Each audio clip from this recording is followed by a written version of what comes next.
आप सभी लोग अग्निपथ एकेडमी के ऑनलाइन प्लेटफॉर्म में उपस्थित हैं। मेरा नाम विश्वेंद्र सिंह है। आज हम लोग मौलिक कर्तव्यों के संबंध में कुछ जानकारी प्राप्त करेंगे। मौलिक कर्तव्य अर्थात फंडामेंटल ड्यूटीज ये संविधान के भाग 4 का में या 4A में आती हैं और इसमें एक अनुच्छेद 51A दिया गया है। इसके तहत 11 मौलिक कर्तव्य दिए गए हैं। मैंने आपको कल ये बात बताई थी कि मौलिक कर्तव्य और मौलिक अधिकार ये क्या क्या होते हैं। मतलब हमारे संविधान में मौलिक कर्तव्य अधिकार भी दिए गए हैं भाग 3 के तहत और मौलिक कर्तव्य भी दिए गए हैं भाग 4 का के तहत। मौलिक अधिकार का मतलब है नागरिकों के कुछ अधिकार हैं और मौलिक कर्तव्य का मतलब है नागरिकों के कुछ कर्तव्य हैं।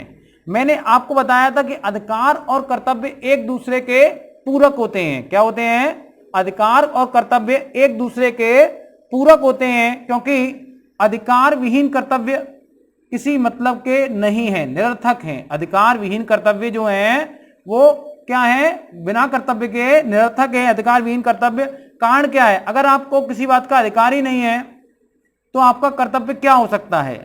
अगर आपको बोलने का अधिकार भी नहीं है तो आप क्या बोलें क्या नहीं बोलें इसका कोई कर्तव्य भी नहीं होगा आपका। भाई गूंगों के लिए अनुच्छेद 19(1) कोई मतलब नहीं है, तो उन्हें क्या बोलना चाहिए? किसी को गाली, अब मन में कोई गाली दे रहा है उससे क्या फर्क पड़ता है? सही बात है। अगर मैंने आपको 10:30 बजे छोड़ा और आपने मुझको मन में 10 गालियां दे दी तो उससे कोई फर्क नहीं है। लेकिन यदि आपने मुंह खोल के दी और फिर आया जुन जुन जुन जुन जुन जुन जुन जुन, समझ में आ गया, तो आपको कर्तव्य भी समझ में आएगा क्या बोलना चाहिए और क्या नहीं बोलना चाहिए। इसलिए अधिकार विहीन कर्तव्य बेकार हैं और इसी प्रकार कर्तव्य विहीन अधिकार क्या होते हैं? निरंकुशता पैदा करते हैं। अर्थात आपको डर ना हो इस कोचिंग में कि हम कुछ भी बोल सकते हैं, कुछ भी कर सकते हैं। तो क्या करेंगे? आप लोग अपनी मन मर्जियां करेंगे। वैसे मनमानी बोल सकता था, एक गाना है मन मर्जियां। क्या करेंगे आप लोग? मन मर्जियां करेंगे। और एक कहीं वाट बैठा हुआ, कोई पंखे पे लटक रहा हो, कोई रोड तोड़ रहा होगा, ये सब आप लोग करने लगेंगे तो क्या होगी? और सबसे बड़ी बात क्या है? आप में से जो शरीर से शक्तिशाली होगा वो सबको कूट रहा होगा। समझ में आ गया? अब आप देख लो कौन शक्तिशाली है। और हो सकता है कि विशाल पत्थर ले आए, ईंट ले आए हाथ में, फिर वो सबको कंट्रोल करे। तो इस सबसे क्या आएगी? इन सबसे एक शब्द आएगा निरंकुशता। इसके लिए एक शब्द है, जिसकी लाठी उसकी भैंस। जिसकी लाठी उसकी क्या है? उसी की है भैंस। तो आप समझिए, अगर अधिकार तो दे दिए लेकिन ये कर्तव्य भी नहीं दिया तो क्या होगा? निरंकुशता पैदा होगी। इसलिए अधिकार भी जरूरी है और कर्तव्य भी जरूरी है। उदाहरण समझिए, गरिमापूर्ण जीवन जीने का अधिकार कौन से भी अनुच्छेद में है? पहली बात तो ये, गरिमापूर्ण जीवन जीने का अधिकार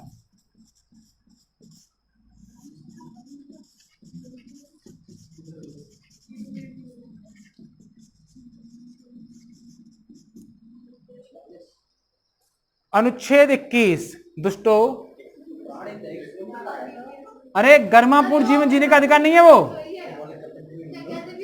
भाई। प्राण और दैहिक स्वतंत्रता का अधिकारी क्या है? गरिमापूर्ण जीवन ही तो हुआ। गरिमापूर्ण जीवन जीने का अधिकार अनुच्छेद 21 में है। अगर आपको इस बात का अधिकार है कि गरिमापूर्ण जीवन जीना चाहिए हमें, आपका जीवन ऐसा होना चाहिए इसमें गरिमा हो, शब्द वाली गरिमा हो, हाड़ मांस वाली गरिमा की बात नहीं कर रहा मैं, ठीक है? तो आपको यह भी ध्यान रखना पड़ेगा कि दूसरों के गरिमापूर्ण जीवन जीने का अधिकार ना छीन लें आप। कर्तव्य होगा नहीं होगा आपका? आप अपने गरिमापूर्ण जीवन जीने चक्कर में क्या कर रहे हैं? अपने घर के सामने भैंसा काट के खा रहे हैं, क्योंकि हम तो जीने का अधिकार है हमें।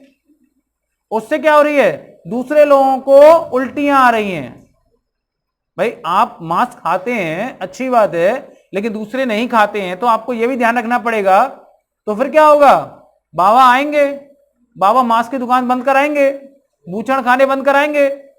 आप अगर जुड़े हों, अभी ऐसा एक बाबा ने किया है, विन डीजल ने, जो विन डीजल जैसे दिखते हैं, आपने, अरे कारण क्या है, कुछ लोग विन डीजल नहीं जानते, ऐसे देख रहे हैं। तो एक हीरो है हॉलीवुड के, विन डीजल, वो योगी आदित्यनाथ जैसे दिखते हैं। जब वो मुख्यमंत्री बने थे पहली बार, तो दोनों का बड़ा कॉम्बिनेशन चला था। तो योगी आदित्यनाथ ने क्या किया है कि बूचड़ खाने बंद करा दिए हैं, क्योंकि आपको कुछ भी खाने का अधिकार तो है, लेकिन ये खाने का अधिकार आप तक सीमित है। आप दूसरों के सामने ऐसे भैंसे को लटका कर नहीं खा सकते। ऐसे दुकानों पर लटका देते थे ना, मुंह ऐसे रहते ना, है? अभी कुछ जगह रह गया है, लेकिन ज्यादातर जगह, लेकिन पहले क्या था, फिरोजाबाद से जो सुखाबाद जाते थे तो वहां बहुत सारे लटके रहते थे, अब बंद हो गए हैं। आपस में डिस्कशन ना करें, मेरी भी सुने, ठीक है? तो आपको अगर गर्मापूर्ण जीवन जीने का अधिकार है, तो आपको यह भी अधिकार रखना पड़ेगा कि मेरे भी गर्मा है, मेरा भी जीवन जीने का अधिकार है, उसको भी ध्यान रखें। ये आपका क्या होगा, कर्तव्य होगा। ऐसे ही आपको अभिव्यक्ति की स्वतंत्रता प्यारी है। भाई बोलने का अधिकार है आपको, और लगता है कि हाँ हमें मिलना चाहिए, है कि नहीं? लेकिन बोलना चाहिए, मिलना चाहिए, तो आपको क्या ध्यान रखना होगा कि दूसरों की जो अभिव्यक्ति की स्वतंत्रता है उस पर आप रोक ना लगा दें, उसे छीन ना लें। आपका यह कर्तव्य होगा। लेकिन साथ साथ मैं आपको एक एडवाइस दे दूं, बोलने का अधिकार वहीं तक सीमित रखें जहां बराबरी का मामला हो। जहां पर आपसे ताकतवर दिख जाए कोई, वहां चुपचाप चले आए। दूसरा, पापा के सामने, मम्मी के सामने ज्यादा अभिव्यक्ति की स्वतंत्रता ना दिखाएं कि हमारे सन ने बताया था अनुच्छेद 19(1) के तहत, ए के तहत, कि किसका अधिकार है, बोलने का अधिकार है। तो पापा कहेंगे पर्स वापस, मनी वापस, फिर भी बदतमीजी करेगा तो फिर एक धुआं उड़ेगा। उसके बाद आप जमीन पे लेटे होंगे और पापा आपके ऊपर दपादप कर रहे होंगे, ठीक है? तो आप ध्यान रखें इस बात का। अब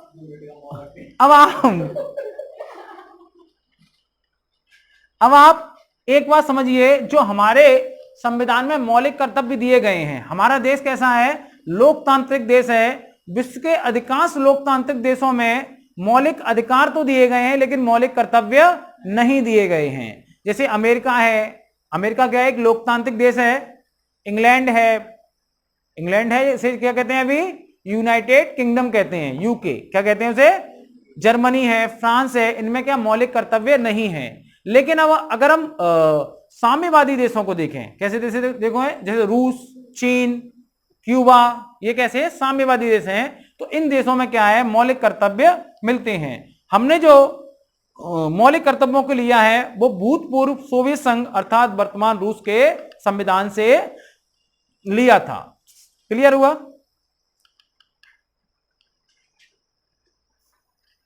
अब अगर हम देखें कि भारतीय संविधान में मौलिक कर्तव्यों का इतिहास क्या था, तो मैं आपको पहले ही बता चुका हूं कि मूल कर्तव्य भारतीय संविधान में शामिल नहीं थे। मूल कर्तव्य भारतीय संविधान में शामिल नहीं थे। तो क्या था, शुरुआत में शामिल नहीं थे, लेकिन फिर क्या हुआ, 1975 में आपातकाल की घोषणा की गई, और इस समय प्रधानमंत्री थी श्रीमती इंदिरा गांधी, अर्थात राजीव गांधी की मम्मी और राहुल गांधी की अम्मा। इंदिरा गांधी ने 1975 में संविधान का अवलोकन करने के लिए, संविधान के सारे अनुच्छेदों का अवलोकन करने के लिए एक समिति का गठन किया, जिसका नाम था सरदार स्वर्ण सिंह समिति। क्या नाम था? आपातकाल में क्या किया गया, सरदार स्वर्ण सिंह समिति। सरदार स्वर्ण सिंह समिति गठन किया गया और इनसे कहा गया कि आप पूरे संविधान का अवलोकन करें। क्या करें?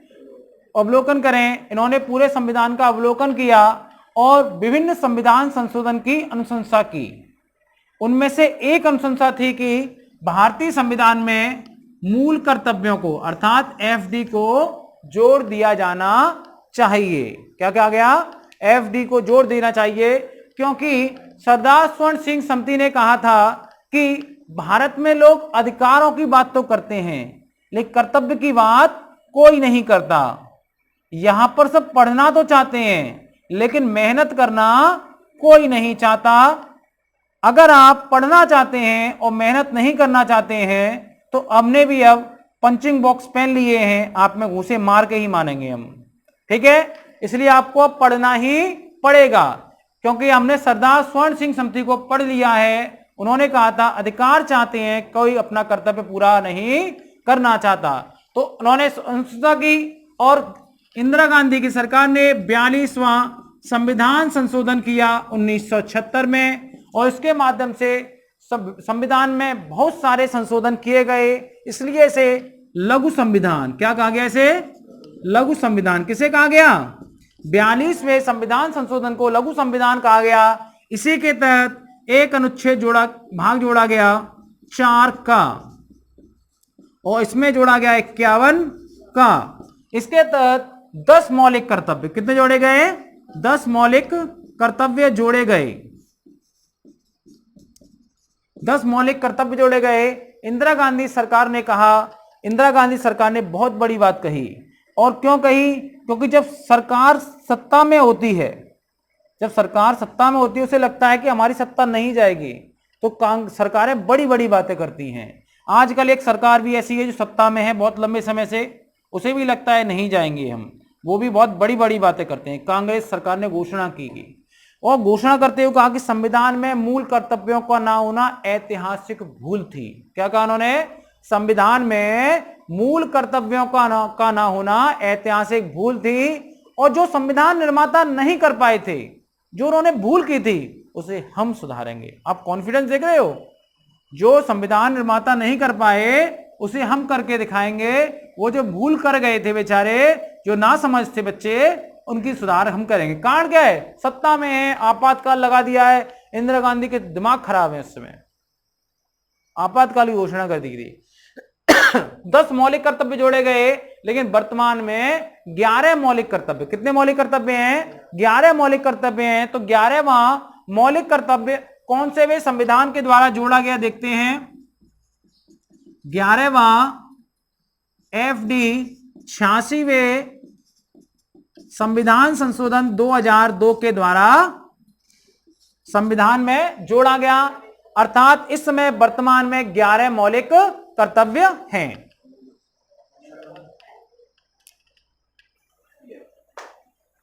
अब हम मूल कर्तव्यों की सूची देखेंगे।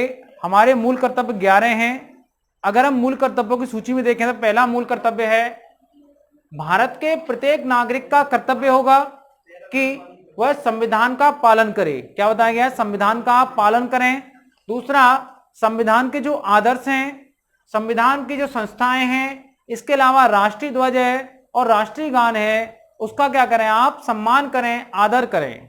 ये नागरिकों से अपेक्षा की जा रही है। किसके द्वारा? संविधान के द्वारा। दूसरा है, स्वतंत्रता के लिए, हमारा देश स्वतंत्र हुआ, उसके लिए क्या था? राष्ट्रीय आंदोलन हुआ। किसका हुआ? राष्ट्रीय आंदोलन हुआ। और उसके जो उच्च आदर्श थे, भाई राष्ट्रीय आंदोलन को प्रेरित करने के लिए कोई ना कोई तो आदर्श रहा होगा। जो प्रेरित करने वाला उच्च आदर्श था, उसको क्या करें? हृदय में संजोए रखें और उनका पालन करें। तो कह सकते हैं स्वतंत्रता के लिए हमारे राष्ट्रीय ध्वज को प्रेरित करने वाले उच्च आदर्शों का हृदय में संजोए रखें और उनका पालन करें। तीसरा था, भारत की प्रभुता, एकता और अखंडता। भारत की प्रभुता समझते क्या होता है? सोवेरिटी, एकता यूनिटी, अखंडता इंटीग्रिटी। ठीक है, तीनों समझ में आ गए। की रक्षा करें और उन्हें अक्षुण्ण रखें। क्या रखें? अक्षुण्ण रखें। तो मूल कर्तव्यों की सूची 11 है। भारत के प्रत्येक नागरिक का कर्तव्य होगा कि वह संविधान का पालन करे और संविधान के आदर्शों, संस्थाओं, राष्ट्रीय ध्वज और राष्ट्रगान का आदर करे। स्वतंत्रता के लिए हमारे राष्ट्रीय आंदोलन को प्रेरित करने वाले उच्च आदर्शों को हृदय में संजोए रखे और उनका पालन करे। भारत की प्रभुता, एकता, अखंडता की रक्षा करे और उसे अक्षुण्ण रखे। देखिए, अगला मौलिक कर्तव्य है चौथा या डी, देश की रक्षा करें। क्या करनी है आपको? देश की रक्षा करनी है और आह्वान किए जाने पर, मतलब बुलाए जाने पर राष्ट्र की सेवा करें। अगला है भारत के सभी लोगों में, भारत के सभी लोगों में समरसता और समान भ्रातृत्व। समरसता मतलब एक दूसरे को समान समझना। ये ना हो कि मैं हिंदू, तू मुस्लिम, तू नीची जाति का, मैं ऊंची जाति का, ऐसा ना। समरसता हो और समान भ्रातृत्व, क्या हो? भाई बहन की भावना हो। क्या हो? भाई भाई की या बहन बहन की भावना हो। लड़के लड़कियों भाई बहन की भावना नहीं होनी चाहिए, लड़के लड़कों भाई की भावना होनी चाहिए। स्पष्ट कर दूं मैं, और बहन लड़की लड़की में बहन की भावना होनी चाहिए, मतलब भ्रातृत्व की भावना, सहयोग की भावना हो, प्रेम की भावना हो। समझ में आ गया? ये नहीं कि पूरा भारत मेरा भाई है या बहन है, ऐसा कुछ नहीं है। ठीक है, भारत के सभी लोग, चिंता होने लगती है लोगों को भी शादी किससे होगी, तो चिंता खत्म करो आप लोग। भारत के सभी लोगों में समझता या समान भ्रातृत्व की भावना का निर्माण क्या करना है, मतलब है नहीं आप में, तो क्या करेंगे, हम भावना का निर्माण करेंगे। और जो क्या हो, धर्म, देखो आप बताया क्या हो, जो धर्म, धर्म पर नहीं हो, जो भाषा, प्रदेश या वर्ग पर आधारित सभी भेदभाव को समाप्त करे। कैसी समझता होनी चाहिए, जो धर्म, भाषा, प्रदेश, वर्ग आदि पर आधारित सभी समस्याओं को, सभी भेदभाव को समाप्त करे।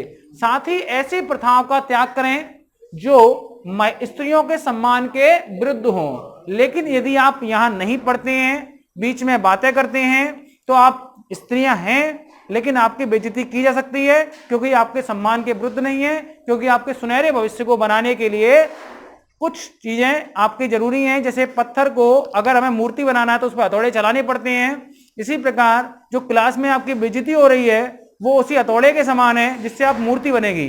ठीक है, तो ये जो आपको जो कर्तव्य है, ये कर्तव्य क्लास में चलता नहीं है। अगला मौलिक कर्तव्य है, हमारी सामाजिक संस्कृति की गौरवशाली परंपरा का महत्व समझें और उसका परिरक्षण करें। सामाजिक संस्कृति का मतलब होता है जहां विभिन्न धर्म के अलग अलग लोग रहते हैं और उनसे मिलकर एक संस्कृति बनती है जो भारतीय संस्कृति है, जिसमें हिंदुओं की परंपराएं भी अपनाई जाती हैं, जिसमें मुसलमानों की भी हैं, सिखों की भी हैं, सबकी परंपराएं अपनाई जाती हैं, सभी लोग मिलजुल कर साथ रहते हैं, उसे कहते हैं सामाजिक संस्कृति। तो हमारी सामाजिक संस्कृति की गौरवशाली परंपरा है। सामाजिक संस्कृति गंगा जमुना तहजीब भी कहते हैं। गंगा मतलब हिंदुओं की परंपरा और जमुना के आसपास मुसलमानों की परंपरा का जन्म हुआ। जमुना नदी कहाँ बहती है पता है आपको? बांग्लादेश में। ब्रह्मपुत्र नदी जब बांग्लादेश में प्रवेश करती है तो उसे जमुना नदी कहते हैं। कि गौरवशाली परंपरा का महत्व समझें, उसका परिरक्षण करें। प्राकृतिक पर्यावरण जिसके अंदर वन आते हैं, झील आते हैं, नदी आते हैं, वन्य जीव आते हैं, इन सब की क्या करें, रक्षा करें, उनका संवर्धन करें।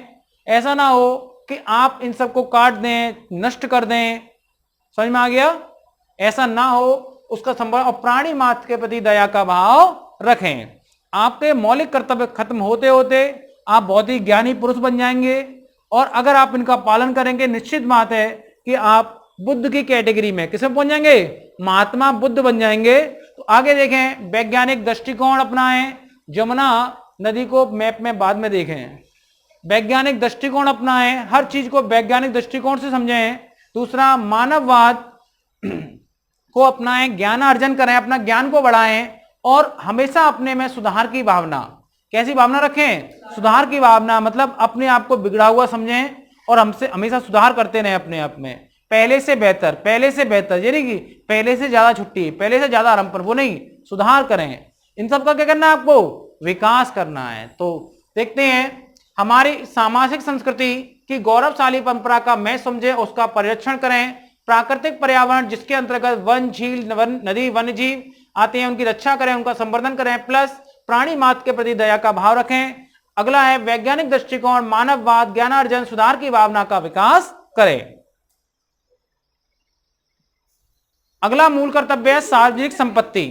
जो सार्वजनिक संपत्ति, सरकार की जो संपत्ति होती है, जो लोगों की संपत्ति होती है, पार्क में रखा स्टूल या मेज, रेलगाड़ी में रखा हुआ शौचालय में डिब्बा, रेलगाड़ी में लगे हुए पंखे, टोंटी, इन सब की क्या करनी है आपको, सुरक्षित रखें। सुरक्षित रखने का मतलब नहीं आप घर पर ले आए, हम कपड़ा लगा के आराम सुरक्षित रखेंगे, जहां पर लगे हैं वहीं पर सुरक्षित रखना है।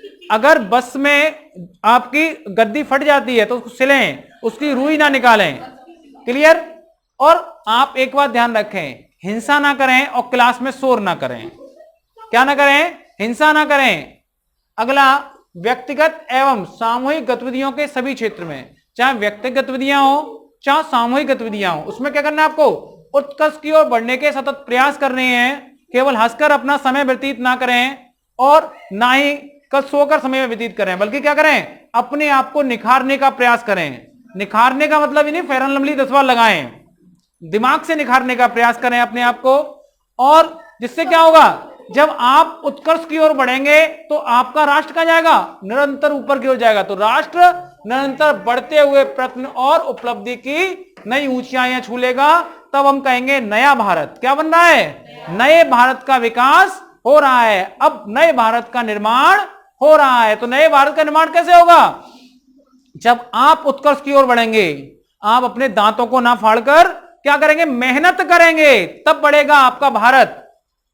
अगला है माता पिता या संरक्षक। सुन लो, माता पिता संरक्षक 6 से 14 वर्ष के बच्चे और जो प्रतिपाल्य हैं उनको क्या देना है, शिक्षा प्राप्त करने का अवसर देना है, यह कर्तव्य है आपका। तो देखें, सार्वजनिक संपत्ति को सुरक्षित रखें और हिंसा ना करें, व्यक्तिगत एवं सामूहिक गतिविधियों के सभी क्षेत्रों में उत्कर्ष की ओर बढ़ने का सतत प्रयास करें, राष्ट्र निरंतर बढ़ते हुए प्रयत्न और उपलब्धि की नई ऊंचाइयां छूले, माता पिता और संरक्षक 6 से 14 वर्ष के अपने बच्चों और प्रतिपाल्यों को शिक्षा प्राप्त करने का अवसर प्रदान करेंगे। इस प्रकार हमने मौलिक अधिकारों की सूची को देखा। अब हम देखेंगे जो मौलिक अधिकार हैं वो प्रवर्तनीय है नहीं है, यह आपकी अंतिम हेडिंग होगी। जितना लिखना चाहो लिख सकते हो। देखिए, अब देखेंगे मूल कर्तव्य प्रवर्तनीय है या नहीं। अगर हम एक शब्दों में समझें तो मूल कर्तव्य प्रवर्तनीय नहीं है। अगर हम इसको कैसे समझ सकते हैं, अगर आपने सार्वजनिक संपत्ति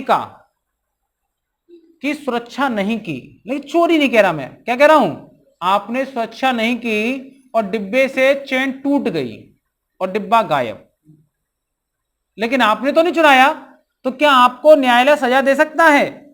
जब न्यायालय सजा ही नहीं दे सकता तो क्या वो प्रवर्तनीय हो सकते हैं? तो मैं कह सकता हूं किसी नागरिक के द्वारा मूल कर्तव्यों का पालन ना किए जाने पर भी न्यायालय उसे सजा नहीं दे सकता। इस आधार पर हम कह सकते हैं कि मूल कर्तव्य प्रवर्तनीय नहीं है।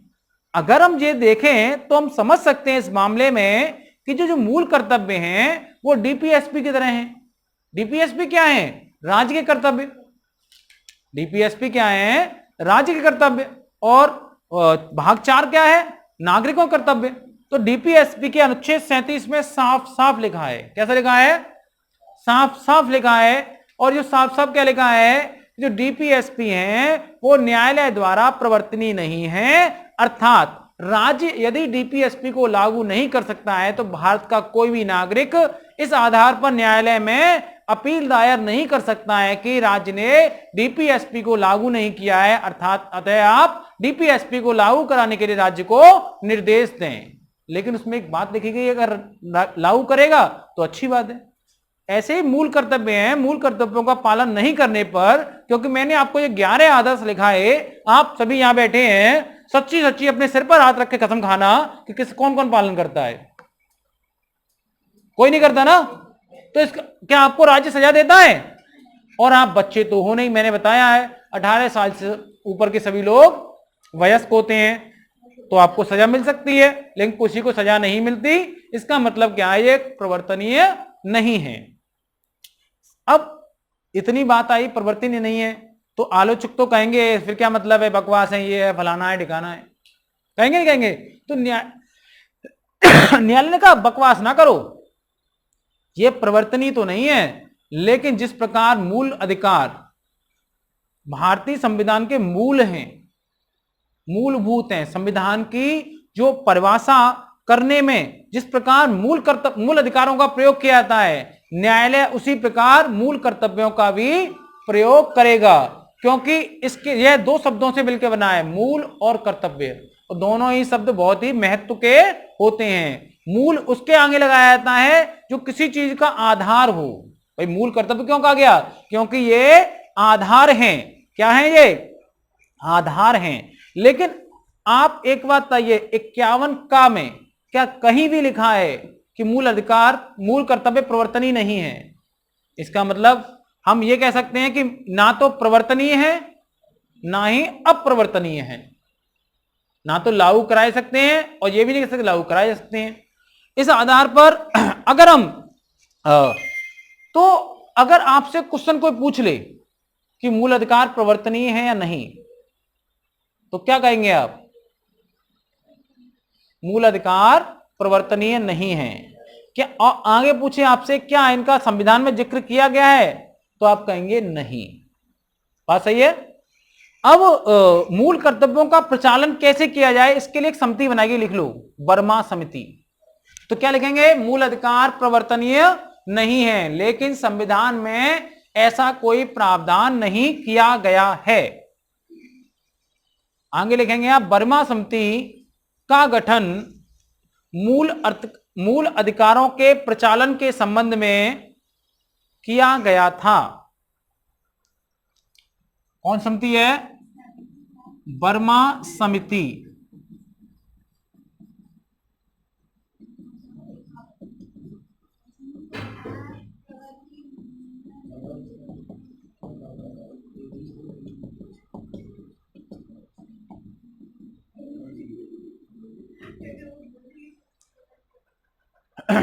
अब आप मुझे बताइए, मूल अधिकार प्रवर्तनीय तो नहीं है, लेकिन क्या मूल कर्तव्य जो है, मूल कर्तव्य प्रवर्तनीय तो नहीं है, लेकिन मूल कर्तव्य जो है उनमें दो तरह के अधिकार हैं। एक तो है नैतिक कर्तव्य और एक क्या है? नागरिक कर्तव्य। कैसे है? नागरिक कर्तव्य। नैतिक कर्तव्य क्या है? जैसे इसमें कहा है कि जो स्वतंत्रता संग्राम है, जो उसके उच्च आदर्श हैं, उसको हृदय में सजोएं। ये नागरिक कर्तव्य, नैतिक कर्तव्य, नैतिक कर्तव्य हुआ। लेकिन आप राष्ट्रध्वज की, राष्ट्रगान की का आदर करें, ये क्या है? नागरिक कर्तव्य है। ये सीधे सीधे नागरिक कर सकते हैं, इसको आप दिखा सकते नहीं है, केवल हृदय में सजो सकते हैं। अब आपके हृदय में कौन सजोए हुए है, कौन बैठा हुआ है, ये केवल किसे पता है? केवल तुम्हें पता है और किसी को नहीं पता है। अगर किसी ने रेस्टोरेंट में देख लिया, किसी ने पार्क में घूमते देख लिया, किसी ने मंदिर में जाकर देख लिया, तो हो सकता है कि सजोए हो, लेकिन फिर भी क्या हो, वो केवल पार्क तक सजोया हो, आपने फिर आगे दूसरा बदल लिया। ऐसा होता है नहीं। तो हृदय में क्या है उसको समझ सकते, उसके कहते हैं नैतिक कर्तव्य। क्या है? नैतिक कर्तव्य। जो आप दिख सके उसे कहते हैं नागरिक कर्तव्य। ठीक है। अब जो मौलिक कर्तव्य हैं, आपने पढ़ा, ये सारे का भारतीय परंपरा, पौराणिक कथाओं, धर्म, इन सब में पहले से बरते, कह सकते भारतीय संस्कृति के ये कर्तव्य हैं, भारतीय संस्कृति के गुण थे, जिनको मौलिक कर्तव्यों में डाल दिया गया। अब एक बताइए, ये जो प्रवर्तनीय है या नहीं है, क्या संसद इन्हें लागू कर सकती है? अच्छा, मैं दो ऑप्शन देता हूं, आप समझिए। न्यायालय इन्हें लागू कर सकता है या नहीं। दूसरा, संसद इन्हें लागू कर सकती है या नहीं। आप बताइए कौन सा सही है? सकता है और सकती है, इतना रहने दो। न्यायालय ने लागू कर सकता है ये सही है, या संसद ने लागू कर सकती है ये सही है? कौन सा सही है इसमें से स्टेटमेंट?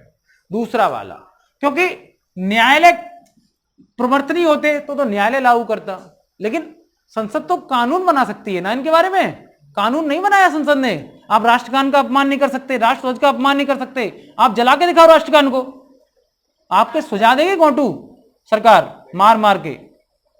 समझ में आ गया? भगवत गीता मौलिक कर्तव्य में नहीं है भाई, कहां ले जा रहा है।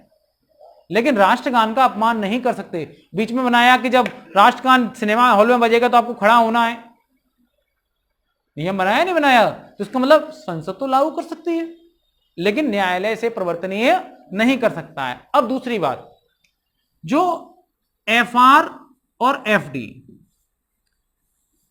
दो ऑप्शन देता हूं, एक नागरिक और एक विदेशी।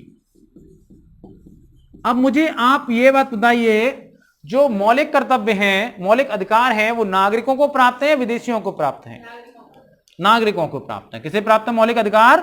नागरिकों को प्राप्त है, विदेशियों को प्राप्त नहीं है। चाहे हमारे अनुच्छेद में अनुच्छेद 21 हो, जो विश्व के सभी लोगों को प्राप्त है, लेकिन आपके अनुसार यहां पर अमेरिका का व्यक्ति जिंदा नहीं रह सकता, प्राण और दैहिक स्वतंत्रता का उसका अधिकार नहीं है। चाहे अनुच्छेद 22 हो, गिरफ्तारी से संरक्षण हो और उसके तहत सभी को अदालत जाने का मौका मिलता हो, लेकिन आपके अनुसार केवल भारतीय नागरिकों को प्राप्त हैं।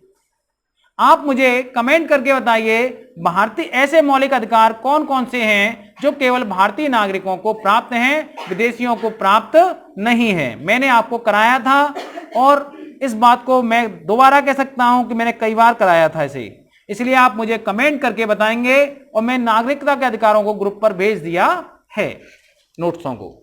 दूसरा, जो मौलिक अधिकार हैं वो नागरिकों को ही प्राप्त हैं और गैर नागरिकों को अर्थात एलियंस को या विदेशियों को प्राप्त है। एलियंस शब्द ध्यान रखना, पेपर में आ जाएगा। एलियंस का दूसरे ग्रह का नहीं, विदेशी होता है।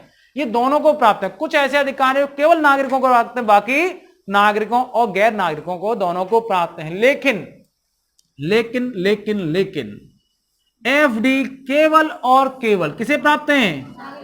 केवल नागरिकों को प्राप्त है। हम नहीं उम्मीद करेंगे जो अमेरिका का बंदा आएगा कि वो हमारे ट्रेन के लोटे की रक्षा करे। समझ में आ गया? हम नहीं उम्मीद करेंगे पार्क में रखी हुई टेबल की रक्षा करे। हम नहीं उम्मीद करेंगे बस में जाते हुए मूंगफलियों को चबाएं और फिर वो वहीं पर छोड़ दें। जब हम चलें तो ऐसा लगे जैसे हम शाही लोग हैं और चर चर चलते समय ऐसी आवाज आती है। लोग मूंगफलियों को इतना फेंक दे, छिक्कोर को फेंक देते हैं। तो हम उनसे, अमेरिकी वालों से ऐसी उम्मीद नहीं कर सकते।